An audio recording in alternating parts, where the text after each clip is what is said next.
오늘 주식시장 상황 점검해 보겠습니다. 증시 프리즘 박승환 기자와 함께합니다. 안녕하십니까. 네, 박 기자. 오늘은 반도체 덕분에 이 코스피, 코스닥 두 시장 모두 상승했습니다. 예, 맞습니다. 정리하자면 코스피, 코스닥 모두 외국인과 기관은 사들이고 개인은 팔았습니다. 다가오는 FOMC를 지켜보자는 모습으로 풀이되는데요. 장중 2,640선을 넘긴 코스피는 2,500억 원에 달하는 개인의 매도세에 상승분을 반납해주면서 거래를 마감했습니다. 반도체주를 제외하고 LG화학이나 셀트리온 등 대형주가 대다수 하락 마감했는데요. 더 많은 거래가 이뤄진 코스닥은 900선을 눈앞에 둔 모습입니다. 지난달 17일 이후 가장 높은 상승폭을 기록하면서 거래를 마쳤는데요.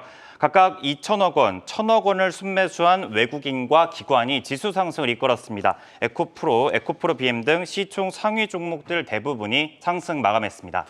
네, 반도체 착시라고 할 만하군요. 그런데 이달 들어서 기관의 이 매수세가 좀 뚜렷해지고 있다는 점이 눈에 띕니다. 이 부분 한번 짚어보죠. 네, 오늘까지 기관 투자자들은 1조 8천억 원 가까운 주식을 이달 들어서 사들인 것으로 파악됩니다. 그래서 이번 주제 기관이 온다, 고민되는 빈집털이로 잡았는데요. 네.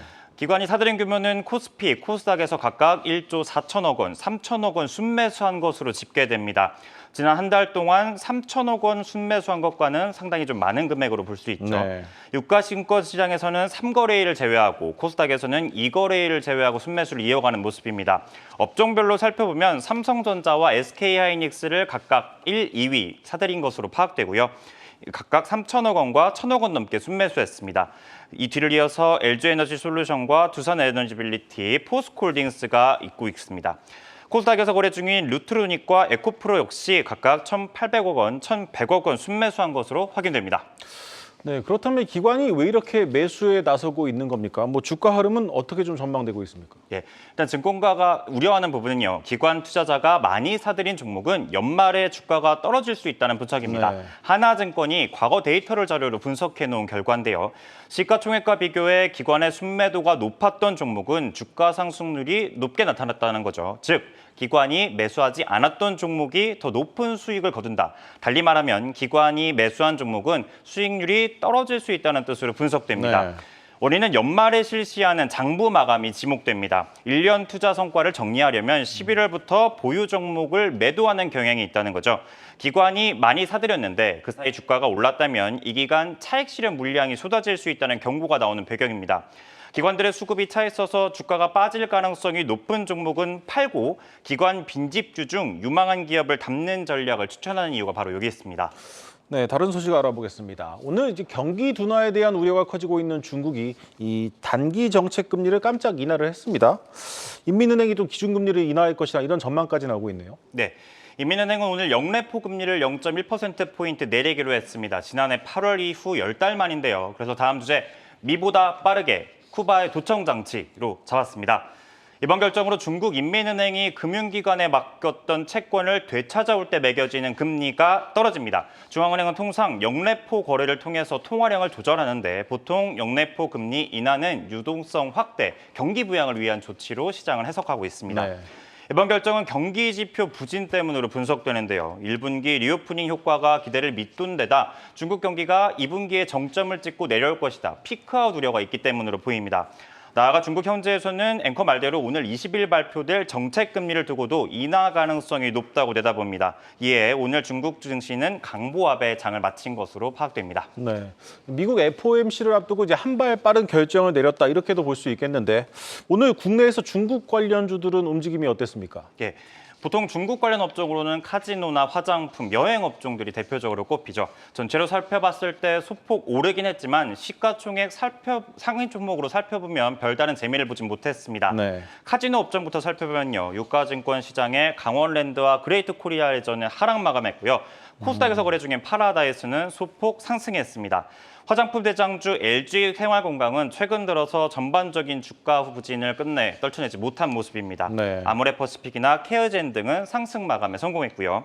이외에 호텔신라나 하나투어 등 여행 관련주들도 하락 마감했습니다. 증권가에선 중국의 부양 정책에 대한 기대는 높지만 아직 영향이 제한적일 것이라고 이유를 분석합니다. 네, 기대를 모았던 이 리오프닝에서 한번 쓴맛을 봐서일지 이제 중국 경기 전반에 대한 의심이 가시지 않고 있습니다. 이 와중에 항공업종은 강세를 보였습니다. 여름 휴가철이 다가와서일까요? 예. 일단은 좋은 통계가 하나 나왔습니다. 지난달 인천공항 운행 횟수와 여행객 전반이 코로나 발생 이해 최대치를 기록한 사실이 전해졌기 때문인데요. 네. 전체 항공기 운행 횟수와 국제석 연행 수속 인원이 모두 2020년 1월 이후 최고치를 기록했습니다. LCC의 활약이 무엇보다도 돋보였는데 제주항공의 경우 운항과 여객 수 모두 코로나 발생 이전보다 높았던 것으로 파악이 됩니다. 진에어와 TA항공 역시 여객 수송 인원을 빠르게 회복 중인 것으로 파악이 되고요. 덕분에 오늘 항공주들은 일제히 상승 마감했습니다. 진에어가 6%로 가장 높은 상승률을 기록했고요.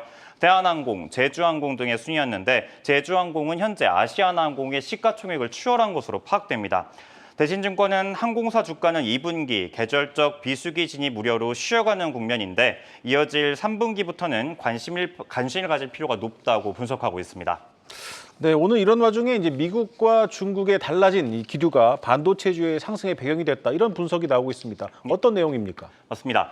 미국은 중국으로의 반도체 생산 장비 수출을 현재 금지하고 있는데요. 다만 한국 기업은 예외를 두고 있습니다. 이 같은 조치가 오늘 10월까지 종료될 예정이었는데 이를 연장하기를 결정하면서 주가에 호재로 작용했습니다. 글로벌 반도체 업황도 재료화됐다는 분석인데요. 전거래일 필라델피아 반도체 지수는 3%대 상승하면서 장을 마친 바 있죠. 뉴욕 증시에서도 마이크론과 인텔, 엔비디아 등 반도체 기업들의 주가가 일제히 반등에 성공했습니다. 오늘 우리 시장에서 삼성전자와 SK하이닉스 역시 오름세로 거래를 마쳤습니다. SK하이닉스는 장중 12만 원을 돌파하면서 52주 신고가를 다시 쓰기까지 했는데요. 다만 오늘 18일로 예정된 블링컨 미 국무장관의 중국 방문을 앞두고 중국이 쿠바에 동처 장치를 운영 중이라며 입씨름을 벌이는 만큼 양국 관계에 어떤 영향을 미칠지 관심이 모아지는 상황입니다. 네, 잘 들었습니다. 증시 프리즘 박승환 기자였습니다.